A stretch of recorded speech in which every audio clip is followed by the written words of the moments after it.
दोस्तों, मेरे YouTube channel Review journey में आप सभी का एक बार फिर तहे दिल से स्वागत है।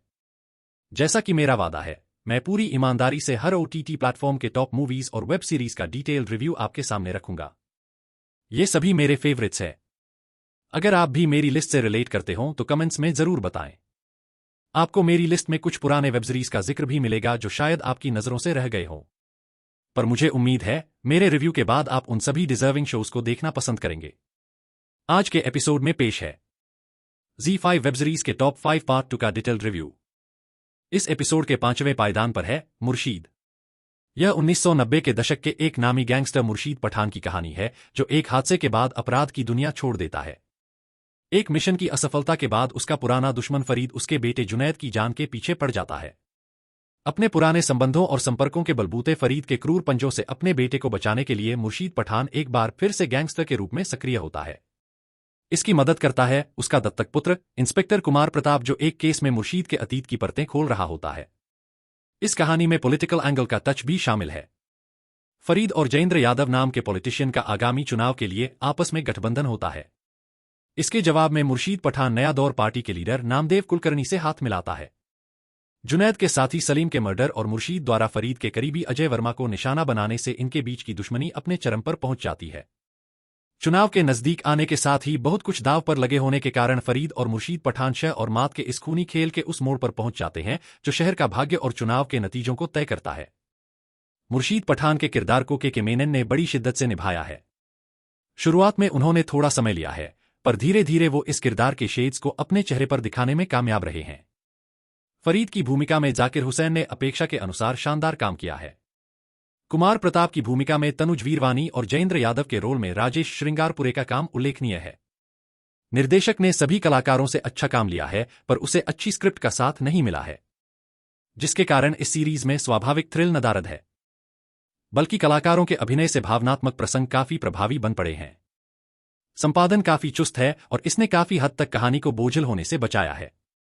अंत में कलाकारों के संतुलित अभिनय के लिए यह थ्रिलर एक बार देखा जाना चाहिए। नंबर 4 पर है कोड एम। यह ऑल्ट बालाजी और Z5 का कंबाइंड एफर्ट है। हमारे मिलिट्री ऑपरेशंस, मिलिट्री लाइफ और मिलिट्री के तौर तरीकों को बेहद नजदीक से दिखाती ये एक इन्वेस्टिगेटिव थ्रिलर है। सीरीज की शुरुआत फ्लैशबैक में 2 आतंकवादियों पर एक मिलिट्री ऑपरेशन से होती है, जिसमें दोनों आतंकवादियों के साथ एक सैन्यकर्मी मेजर पासवान भी मारे जाते हैं।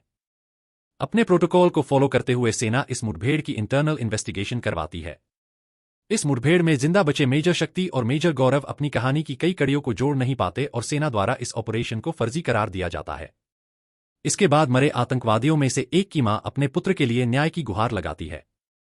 स्थानीय लोगों के विरोध प्रदर्शन और बढ़ते रोष के कारण स्वतंत्र जांच के लिए अपने पारिवारिक मित्र और सीनियर कर्नल चौहान के कहने पर स्पेशल एडवोकेट मोनिका मेहरा इस जांच को शुरू करती है। निडर और उग्र स्वभाव की मोनिका जैसे जैसे इस केस में आगे बढ़ती है, एक एक करके साजिशों के सारे पर्दे हटने लगते हैं। Position, power, corruption, blackmailing, homosexuality जैसे सभी पहलुओं को अपने में समेटे इस थ्रिलर का अंत काफी रोमांचकारी है। मोनिका को अपने इस अभियान में अपने एक्स बॉयफ्रेंड का साथ मिलता है, जो शुरुआत में अक्यूज्ड के डिफेंस काउंसिल के तौर पर नियुक्त होता है। फिर दोनों एक टीम की तरह इस केस की गहराइयों में जाकर सच्चाई का पता लगाते हैं। स्क्रिप्ट बड़ी उम्दा लिखी गई है और सीरियल का हर ट्विस्ट रोमांच पैदा करता है। चुस्त संपादन ने इस थ्रिलर की स्पीड को मेंटेन रखा है। निर्देशकों की जोड़ी ने कहानी के हर फ्रेम पर अपनी पकड़ बनाकर रखी है। सभी कलाकारों ने अपने अभिनय से शानदार योगदान दिया है, पर मोनिका मेहरा के किरदार में जेनिफर विंगेट, अंगद संधू के रोल में तनुज वीरवानी और कर्नल सूर्यवीर चौहान के किरदार में रजत कपूर का अभिनय उल्लेखनीय है। ऑल्ट बालाजी और Z5 के बैनर तले बने इस थ्रिलर की कहानी के साथ प्रोडक्शन टीम का ट्रीटमेंट संतुलित और तारीफे काबिल है।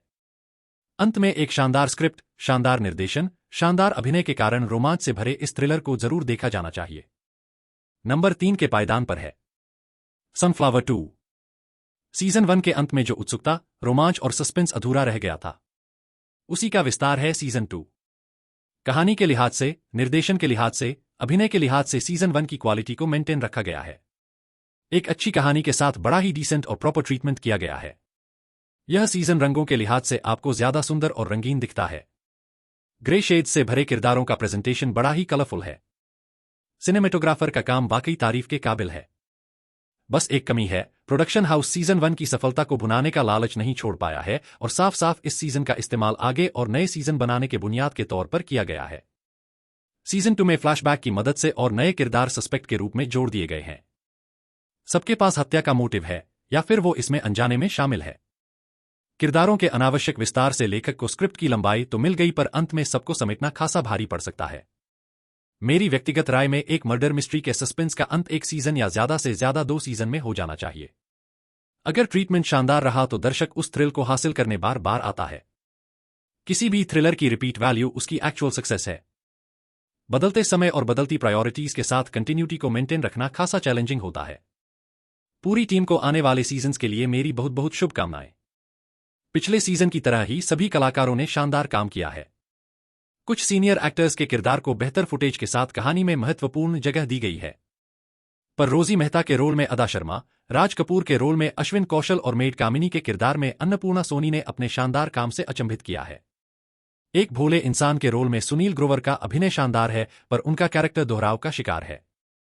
अपनी पिछली गलतियों से बिल्कुल सबक ना लेने की गलती इस किरदार से दर्शकों को दूर कर सकती है। निर्देशक की पकड़ सीरीज के हर फ्रेम पर दिखती है और चुस्त संपादन ने कहानी के पेस को अच्छे से संभाला है। हर नया ट्विस्ट इस थ्रिलर में एक नई उत्सुकता और रोमांच पैदा करता है। फाउल लैंग्वेज और अडल्ट सीन्स के बिना भी ये थ्रिलर दर्शकों को अंत तक बांधकर रखता है। लेखक ने इस बार किरदारों के चरित्र में काफी सारे शेड्स ऐड किए हैं और ओवरऑल विजुअल भी काफी खूबसूरत है। एक decent team work in the end. This murder mystery deserves a watch and assessment at least once. Episode के दूसरे पायदान पर है द फाइनल कॉल। यह वेब सीरीज एक साइकोलॉजिकल थ्रिलर है। इसमें लेखक ने एक एक्स एयरफोर्स पायलट की मानसिक अवस्था का चित्रण किया है, जो वर्तमान में पैसेंजर फ्लाइट्स उड़ाता है। पूर्व में अपने सीनियर के एक अनावश्यक आदेश के कारण हुई गलती ने उसे अंदर तक तोड़कर रख दिया था। उसने एयरफोर्स की नौकरी तो छोड़ दी, पर आत्मग्लानि के इस ट्रॉमा से खुद को बाहर नहीं निकाल पाया। डिप्रेशन और मेंटल डिसऑर्डर से जूझता इंसान कब सेल्फ डिस्ट्रक्शन मोड पर आ जाता है, कोई नहीं जानता। अपना करियर, अपना आत्मसम्मान और अपने परिवार को खो चुका कैप्टन करन 15 साल बाद पैसेंजर फ्लाइट के पायलट के तौर पर स्वयं को सजा देने के मकसद से मुंबई से सिडनी जा रहे फ्लाइट में कॉफी में जहर मिलाकर खुद को हवा में ही खत्म करने का प्लान बनाता है। पर फ्लाइट में कुछ अप्रत्याशित घटते ही सारा सिलसिला उसके कंट्रोल से बाहर हो जाता है। पूरी दुनिया इसे उसका पूरे प्लेन को हाईजैक करके सभी 300 पैसेंजर्स को मारने के प्लान के तौर पर देखती है। पर मुंबई कंट्रोल टावर के चीफ ने मेंटल ट्रॉमा से जूझते इस पायलट को बड़े संयम के साथ संभाला और अंत में काबू से बाहर हो चुके प्लेन की इमरजेंसी लैंडिंग करवाई। अपेक्षा के अनुसार कैप्टन करन के किरदार में अर्जुन रामपाल और एटीसी चीफ किरण मिर्जा के रोल में साक्षी तंवर ने शानदार अभिनय किया है। पर एयर होस्टेस परी की भूमिका में अनुप्रिया गोयनका ने चौंकाने वाला अभिनय किया है। लेखक ने पैसेंजर में मौजूद कई और किरदारों की मदद से इस थ्रिलर में रोमांच और उत्सुकता बनाए रखा है। प्रिया कुमार के उपन्यास I will go with you पर आधारित इस थ्रिलर का निर्देशन अच्छा है, पर स्क्रिप्ट थोड़ी कमजोर है। हर किरदार के अतीत की कहानी अनावश्यक और लंबी है, जो इसे अपने मूल विषय और रोमांच से दूर ले जाती है। पर ओवरऑल ये थ्रिलर सभी कलाकारों के शानदार अभिनय, शानदार कहानी और शानदार निर्देशन के लिए देखी जानी चाहिए। नंबर 1 पायदान पर है दुरंगा 2। इस नए सीजन का रिव्यू तभी रेलेवेंट होगा जब सीजन 1 को कुछ शब्द डिवोट किए जाएंगे। सीजन 1 सीरियल किलर बाला बाने की कहानी है, जिसमें वो विक्टिम के अंगूठों से नाखून खींचकर और पाव में कट लगाकर मर्डर करता है। 14 साल की शांति के बाद अचानक एक मर्डर उसके सिग्नेचर स्टाइल में होने से पूरा शक संबित पटेल बनकर जी रहे उसके बेटे अभिषेक बाने पर जाता है। एक शानदार थ्रिलर के तौर पर और अभिषेक बाने के किरदार में गुलशन देवया के लाजवाब अभिनय के कारण दुरंगा 1 ने काफी प्रशंसा हासिल करी थी। सीजन 1 के उसी डर, रोमांच, उत्सुकता और सस्पेंस को कायम रखते हुए दुरंगा के नए सीजन में सीरियल किलर बाला बाने का जोड़ीदार लंबे अरसे के बाद अपनी पुरानी यादों को अपने जेहन में संजोए अपने अधूरे मंसूबों को पूरा करने एक बार फिर से सक्रिय होता है। लेखक ने इस किरदार को बाला बाने से ज्यादा क्रूर और इंटेलिजेंट दिखाया है, लेकिन इस बार पहले से तैयार परिस्थितियां उसका सामना करने को मौजूद होती हैं। सीजन 1 के सभी अधूरी कड़ियों को इस सीजन में बड़ी खूबसूरती से जोड़ा गया है। फ्लैशबैक का इस थ्रिलर की निरंतरता बनाए रखने में बड़ा सुंदर इस्तेमाल हुआ है, परंतु लेखक ने 14 साल के गैप को जस्टिफाई करने की कोई कोशिश नहीं की है। हर चीज का, हर बात का, हर किरदार का इतने सालों बाद भी बिल्कुल वैसा ही मिलना थोड़ा अखरता है। सीरियल किलर बाला बाने के जोड़ीदार के किरदार में अमित साध का अभिनय शानदार है। क्रूरता, मेंटल डिसऑर्डर, इंटेलिजेंट और मासूम जैसे सभी इमोशंस को उन्होंने बड़ी खूबसूरती से अपने चेहरे पर दिखाया है। लेखक ने बड़ी बारीकी से इस कैरेक्टर को रचा है और मेंटल डिसऑर्डर की आड़ में बड़ी सहजता से किरदार को बेहद क्रूर दिखाने में कामयाब रहा है। इस सीरीज के सभी कलाकारों ने बढ़िया काम किया है, पर अभिषेक बाने के किरदार में गुलशन देवया, विकास सरोदे के रोल में अभिजीत खांडेकर, आन्या पटेल के रोल में हीरा मिश्रा, प्राची बाने के रोल में बरखा बिष्ट और निखिल प्रधान के रोल में किरण श्रीनिवास का काम उल्लेखनीय है। लेखक ने इस सीजन में ईरा पटेल के किरदार को शेड्स के लिहाज से विस्तार दिया है और दृष्टि धामी ने अपने अभिनय से इसे एक नई ऊंचाई दी है। निर्देशक रोहन सिप्पी ने हर फ्रेम पर अपनी पकड़ रखी है और चुस्त संपादन ने उनका बढ़िया साथ दिया है।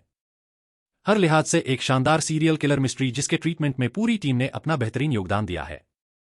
Both seasons are a must watch. Z5 web series के टॉप 5 का ये पार्ट 2 है। इसका पार्ट 1 हमारे चैनल पर ऑलरेडी अवेलेबल है, जरूर देखिए। अगर आपके कमेंट से कुछ सीखने को मिले तो मैं अपने काम में जरूरी सुधार कर पाऊंगा। If you like this video please let me know in the comments. Don't forget to like, share and subscribe to my channel Review Journey. Look for more review videos available on this channel. Take care and goodbye.